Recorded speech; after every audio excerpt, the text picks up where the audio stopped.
Nou, Monique. Ja. Wat zie je er prachtig uit. Vanaf de wilde beesten, kom uit je zwembad. Rest op bouwen. En qua beweging zijn we ook een beetje verleden. Welkom beste kijkers bij een nieuwe aflevering Aan Tafel. We zitten vandaag bij het Hoeve het Lammeke. En bij me aan tafel de toneelvereniging De Transfiguratie uit Hulst. En twee bijzondere leden, namelijk vader en dochter. Zou u zich even kort kunnen voorstellen? Zeker, ik ben Roel Vermond. En ik doe heel veel dingetjes bij toneel. Ik ben decorbouw, ik zorg voor spulletjes, voor het decor, attributen. Ik speel nog niet zo heel lang, dat is heel per ongeluk geweest. Nog Hoe maar lang 3 speelt jaar. u? 3 jaar. En op zich is het wel heel leuk.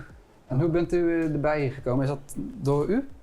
De vader erbij getrokken? Nou ja, het is meer omdat op het moment toen mijn papa voor het eerst meel speelde, dat kwam eigenlijk doordat er een rol uitviel en we hadden eigenlijk op korte termijn een nieuwe speler nodig. En toen heeft papa zichzelf opgegeven om die rol over te nemen. Ja, ik maakte de fout door te zeggen, nou als je nou niemand kan vinden, dan doe ik dat wel. We kunnen niemand vinden. Dus zodoende ben ik daarbij gekomen. En als ik het begrijp, ook echt een toneelfamilie. Want naast dat jullie twee actief zijn, is ook je moeder actief, oma actief. Ja, klopt. Hoe is dat virus zo in de familie gekomen? Nou, oma die speelt al toneel sinds als ze 16 was. En oma is nu bijna 80, dus dat is al heel erg lang. 64 jaar? Ja, 64 jaar. En ja, ergens tussendoor denk ik dat mama daarbij is gekomen toen zij, ik weet niet hoe oud ze was. En ik heb zelf vroeger altijd op jeugdtoneel gezeten. En dat komt wel omdat ik wel ben opgegroeid met Transfiguratie Hulst. Ik ging altijd naar die stukken kijken als kind. Dus daarom wou ik er ook iets mee doen, maar wel wat meer mensen van mijn leeftijd toen destijds. Ja. Maar dat stopte om een deur, waardoor ik het toch wel miste, toneelspelen. En toen mocht ik eigenlijk direct beginnen bij Transfiguratie Hulst. En is het bijvoorbeeld voor een nieuweling, iemand die dan start er opeens wordt bijgetrokken, is het dan moeilijk om dat op te pakken? Ja, is dat moeilijk. Het is wel even wennen. Ten eerste, vond ik zeker het eerste jaar, vond ik het heel tijdrovend. Ik bedoel, we repeteren 2 keer per week. Heel het jaar door? Nee. We hebben een seizoen van september tot aan het einde voorstellingen. En dan is dan 2 keer in de week repeteren. Plus het decor bouwen. Dat is dan elke dinsdagmiddag. Je moet dan ook je rol gaan leren. Je moet weten hoe je je een beetje moet gedragen op toneel. Je hebt heel gauw de neiging om je rug naar mensen toe te draaien. En dat is natuurlijk niet de bedoeling. Dus eigenlijk tegennatuurlijk moet je je bewegen. En dan op een manier dat het toch natuurlijk lijkt. Ja. Dus ja, er zit wel... je moet wel enige aanpassingen doen. Ja. En je benoemde het ook, het bouwen van decors. Is dat ook iets waar jullie actief dan mee bezig zijn? Of wie doet dat dan precies? We hebben een ploegje van een man of 8. En er zitten een paar hele handige jongens bij. Ik geef altijd adviezen die nooit goed zijn, maar goed. Wat voor adviezen zijn dat? Nou, over kleuren en of er een rolgordijntje moet komen of een luxeflexje, dat soort dingetjes. Ik zorg meestal voor de koffie. En ik zorg dat er spullen er zijn waarmee de mensen een afval vooruit kunnen. Maar het is wel heel leuk om te doen. Echt een hele gezellige groep. Ja. Want hoeveel leden heeft de vereniging? Dat weet ik niet uit mijn hoofd. Hoe zijn dat er? 25, 30. Als je alles meetelt. Spelende leden, er zijn ook steunende leden. Decorploeg. Eigenlijk iedereen is onderdeel van het grotere geheel. Ja, het is ook als je niet speler bent, dan word je ook wel gewoon echt goed betrokken bij de groep. Dat is ook heel leuk. Iedereen hoort bij elkaar, ondanks dat je en een decorploeg hebt en een spelersploeg en mensen die voor de attributen zorgen en zo. Dus dat is heel fijn. Ja. En jullie hebben ook een voorstelling op de planning staan, namelijk veel beterschap. Mogen jullie daar een tipje van de sluier over oplichten? Ja. Ja? Nou, doe maar. Het gaat over 4 mannen die in een ziekenhuis liggen. En alle 4 die mannen Die hebben hun eigen ziektebeeld, zal ik maar eventjes... Ze zijn misschien ook heel noemen. kleinzerig, die mannen, of valt dat mee? Ja, altijd hè. Ja. En, Mannen. waar zij het meeste last van hebben is de zuster die rondloopt. En zo nu en dan komt er eens bezoek binnen voor de 4 patiënten die er liggen. Ja. En meer ga ik niet zeggen. En jullie schrijven dat ook helemaal zelf? Is daar een regisseur bij betrokken? Hoe ziet dat proces eruit? Ja, hoe ziet dat proces? Dat begint eigenlijk bij de leescommissie. De leescommissie? De leescommissie, die gaan allerlei toneelstukken lezen. En die gaan dan op zoek naar een stuk wat past bij het spelersbestand wat we hebben. Mhm. Die hebben dit jaar heel veel gelezen. Omdat we eigenlijk te weinig jonge mensen hebben. En vooral weinig mannen. Okay.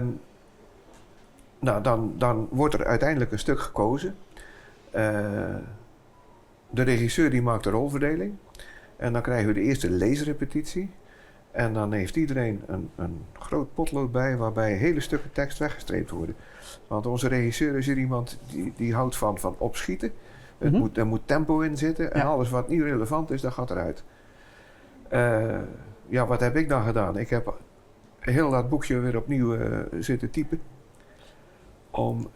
Zodat je een veel beter leesbaar boekje krijgt.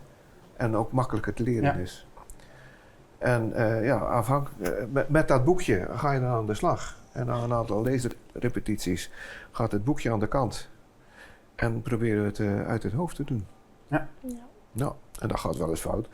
Ja, het is veel oefenen. Veel herhalen en ook veel samen oefenen. En oefenen jullie dan ook in het complete decor of is het met stukken decor? Nou ja, het decor wordt wel in gedeeltes gemaakt, zeg maar. Het is niet dat je in 2 middagen bijvoorbeeld een heel decor in elkaar hebt gezet. Maar dan met het decor dat je hebt, probeer je wel te spelen. Dus nu, we hebben nog niet momenteel bij het decor 4 ziekenhuisbedden die we uiteindelijk wel moeten hebben. Dus nu is dat vooral met lichtstoelen en zo. Okay, ja. Dus dat is beetje improviseren. Ja, een beetje, Waar we wel naar streven als decorploeg is dat de stukken van het decor die relevant zijn, die nodig zijn in het stuk met handelingen, dat die er staan. Ja. Het volledige decor opbouwen, dat gaat niet. Daar hebben we de plaats niet voor, de plek niet voor. Als je bijvoorbeeld de dullard pakt, is van achter 10 meter breed. Ja. Nou, dat halen wij dus nooit. We hebben 5, 6 meter. Dus er zijn een aantal panelen die zijn dan weg. Waardoor het allemaal een beetje benauwd is om te lopen en te manoeuvreren. Maar ja, luister, zo moet je wel oefenen. Want over die repetitieruimte zijn jullie onlangs ook nog in de media verschenen. Want jullie waren of zijn misschien nog op zoek naar een nieuwe ruimte. Ja, nou, er gloort licht aan de horizon. De gemeente is op het ogenblik heel actief bezig om een oplossing daarvoor te zoeken. Ze hebben iets op het oog, maar ik weet nog niet wat. Waar we op termijn dan dit jaar, na de voorstellingen, daar naartoe zouden kunnen. Want als ik het goed begrijp, dat zijn dus in de ruimtes die jullie nu hebben, is het dus en repetitie en er wordt dan ook het decor gebouwd. Ja. Dus een combi.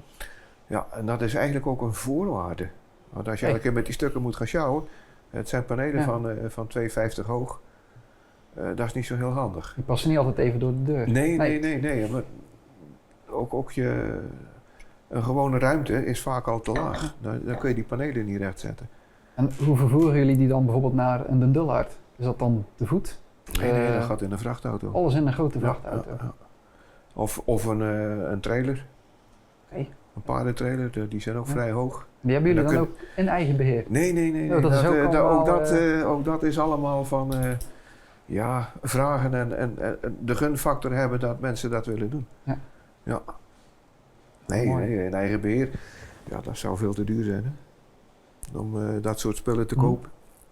Nee, dat gaat niet werken. En waar kijken jullie het meest naar uit, naar komende voorstelling?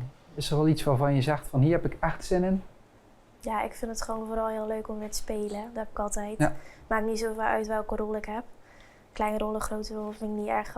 Ja, als ik kan spelen vind ik het heel erg leuk. Dus daar kijk ik het meest naar uit. En ik denk ook om weer met papa en mama en oma op het podium te staan. Ja. Dat is toch wel echt heel erg leuk. Uniek, eigenlijk, ja. Ja, het is niet zo snel dat je dat kan zeggen. Dat je met je familie, zoveel van je familie op een podium kan staan. En dat meerdere keren. Is het dan soms ook dat je bepaalde frustratie op het toneel er dan uit kan gooien die je misschien thuis niet kwijt kan? Of valt Nee, dat mee? dat niet. Omdat ik merk wel als ik een rol aan het spelen ben, dat ik dan wel een Pien niet meer ben, zeg maar. Maar vorig jaar wel, hè? Dan kon je lekker naar mij uithalen. Wat ja, was maar dat vorig was jaar niet de als Pien. Sorry? Wat was vorig jaar dan de rolverdeling tussen jullie? Nou, vorig jaar was hij in Abseilen en was ik een dochter van iemand die op vakantie was, zeg maar. Maar het jaar daarvoor speelden wij wel vader en dochter in een stuk. En dat was ook het eerste stuk dat hij meespeelde, dus dat was wel heel bijzonder. Dat was en wel heel- spannend, ja. Ja, dan vertel je, dit is mijn dochter Ellen. En dan hoor je in het publiek denken, ja, tuurlijk, vast wel. Nee. Ja. Maar in dit geval klopte het dus. Ja. Dat was wel bijzonder. Want als ik het goed begrijp, moeder en vrouw speelt dan ook nog mee in deze voorstelling. En oma, schoonmoeder. Ja, klopt. En mogen jullie ook al iets vertellen over de huidige rolverdeling van het nieuwe toneelstuk? Nou ja, dat weet ik niet. Ik denk het eigenlijk niet. Ik denk als ik dat ga doen, dan ga ik iets te veel verklappen. Dus dan moeten de kijkers eigenlijk gewoon naar de ze moeten voorstelling gewoon kijken, komen. joh. Ja, leuk. Ja, want wanneer zijn de voorstellingen? 6, 7 en 8 maart. En 28 en 28, 29. 29 maart. Maar dat is in Axel. De eerste 3 voorstellingen zijn in Den Dullard. Dus die van 6, 7, 8. maart, die zijn in Den Dullard? Ja. En de 28, 29 maart is de Halle in Axel. Super. Ja. En er zijn nog kaarten te verkrijgen? Oh ja. Ja, zeker. Ja. Super. Dat is altijd goed om te weten. Ja. En het wordt dus ook een unieke voorstelling, want oma gaat ermee stoppen. Ja.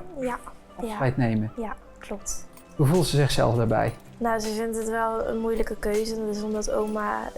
Op toneel is altijd wel haar passie geweest. En dat kan ook niet anders als je het al vanaf 16 jaar speelt. Dus het was een hele moeilijke knoop om door te hakken voor haar. Maar ze merkte zelf ook wel dat het wel tijd werd voor haar om te stoppen. Dus ze staat wel achter de keuze, ondanks dat ze het moeilijk vindt. Ja. En krijgt ze dan ook nog een ererol? Of mogen jullie misschien daar ook niks over vertellen? Nee, ik denk wel dat je het een ererolletje kan noemen, hoor. Jawel, zeker wel. Dat is super. Ja, het is, ja, weet je, het is een afsluiting van een tijdperk natuurlijk. Hè. 64 en dan, jaar. Ja, dat gaat met emoties. Ja. En toen ze het vertelde, dan was het toch wel eventjes te kwaad. Ja. Want heeft zij dan mede ook de toneelvereniging toen opgericht? Dat weet ik niet, dat durf ik niet te zeggen. Dat weet ik ook niet, maar ik weet wel dat...